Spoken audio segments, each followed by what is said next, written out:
menani oleh Barisan Nasional dan rakyat dan Yang Amat Berhormat Perdana Menteri pada masa itu pun ada sebut bahawa ada 18 ikan besar orang kenamaan yang telah akan disiasat oleh BPR dan orang rakyat di Sarawak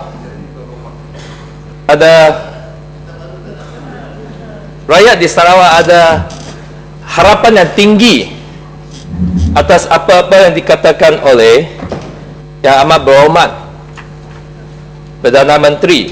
Mereka harap bahawa di antara 18 ikan besar yang disebut oleh Yang Amat Berhormat Perdana Menteri, sekurang-kurangnya satu daripadanya adalah dari Sarawak, dan iaitu Ketua Menteri Sarawak. Tapi mereka tunggu 1 tahun demi 1 tahun, tak ada apa-apa siasatan yang diambil oleh BPR atas Ketua Menteri Sarawak. Oleh itu rakyat kecewa, dan hari ini Bandar Kuching sebelum Seri Gadin, yalah, saya tahu Sarawak. Bukan soal orang Sarawak, kita orang Malaysia. Tapi memang Yang Amat betul. Kadang-kadang persepsi dia tak ada yang betul bagi pemimpin-pemimpin Barisan Nasional. Sebagai andaian tuduhan. Kalau betul-betul ada dia punya kesahihan. Tak tahu Bandar Kuching faham ni kesahihan. Allahuakbar.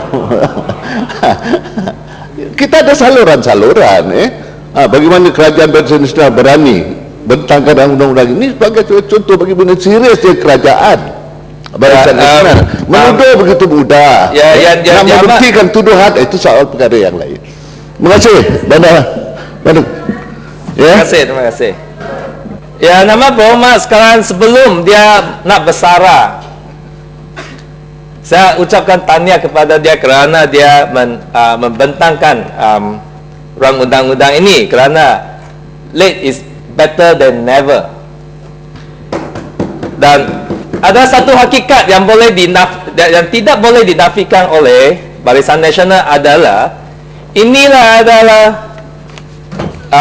tekanan yang diberi oleh rakyat dalam political tsunami yang berlaku dalam pada hari bulan 8 Mac tahun ini dalam pilihan raya umum. Ini adalah tekanan dan mesej yang kuat diberi kepada oleh rakyat Malaysia. Oleh itu, ini adalah salah sebabnya Yang Amat Berhormat Perdana Menteri membentangkan rang undang-undang ini.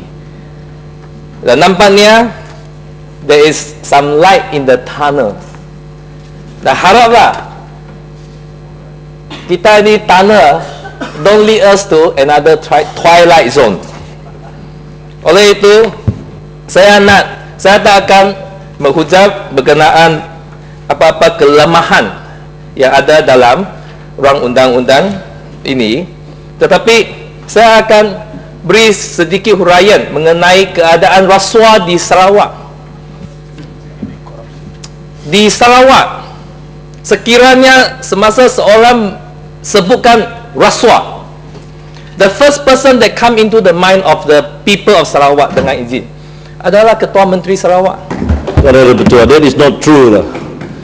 Ini adalah pandangan rakyat. Ini adalah pandangan rakyat di Sarawak, dan ini bukan sahaja pandangan rakyat di Sarawak.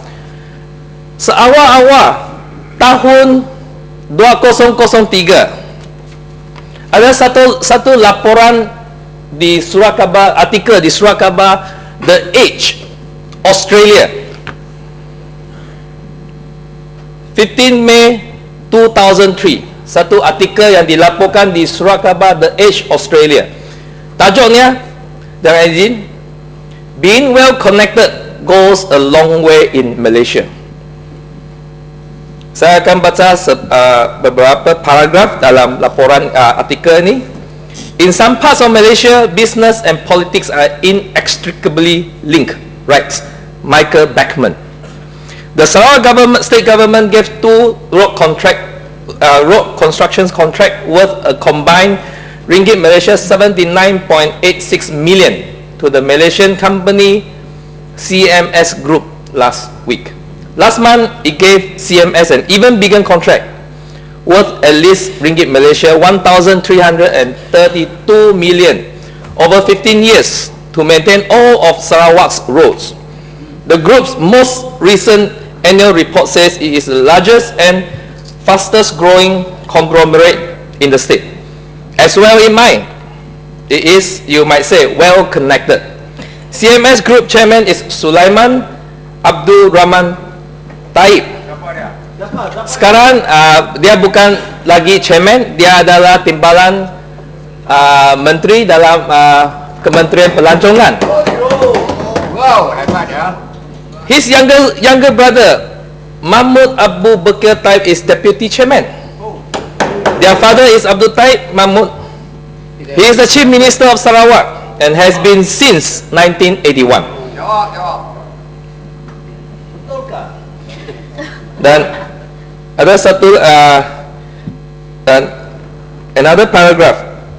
CMS Group originally was a monopoly cement producer established to feed the building boom then underway in both states.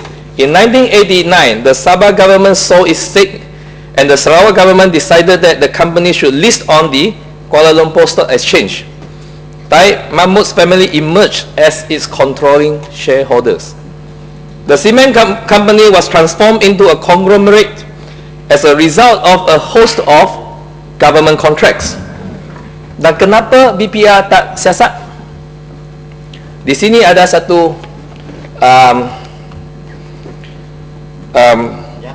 explanation, possible explanation. Dia kata, Abdul Taib has a special place in Malaysian politics. His party is a component of Prime Minister Mahathir's ruling coalition, and come election time, Abdul Taib consistently delivers all or most of Sarawak's seats in the national parliament to Mahathir's coalition. Adakah kedudukan seseorang dalam politik ini menjadi satu sebabnya kedudukan yang kuat dan sokongan yang kuat diberi kepada Barisan Nasional menjadi satu sebabnya BPR tidak membuat siasatan. Dan artikel yang saya sebut ini diterbitkan dalam The Age Australia. Ini adalah pandangan di luar negeri terhadap Ketua Menteri Sarawak. Sama dia.